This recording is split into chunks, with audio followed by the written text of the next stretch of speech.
Hey there guys, my name is Marcus, and in this video I'm going to show you how you can fix the issue with the JBL Flip 4 if it's not charging and what you can try to do.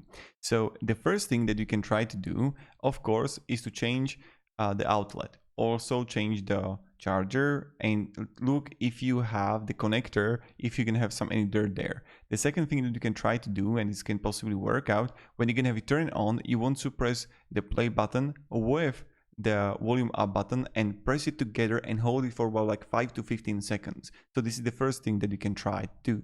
Another thing that you can try to do when you're gonna have turned it off, then you want to just press the play button, then with the volume up button, with the volume down button at the same time, and again you just want to press it and just hold it. So this is another thing that you can try, and possibly it's going to work out in your favor. So first, try to just press the play button with the volume up button and hold it 5 to 15 seconds, and then if this is not going to work out, then you're gonna have the play button with the volume up button with the minus button at the same time, and you just want to hold it together when it's going to be turned off.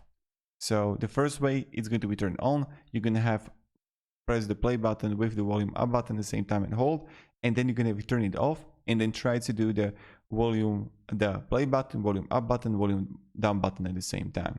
So I hope you get it. Thank you very much for watching and have a great day and goodbye.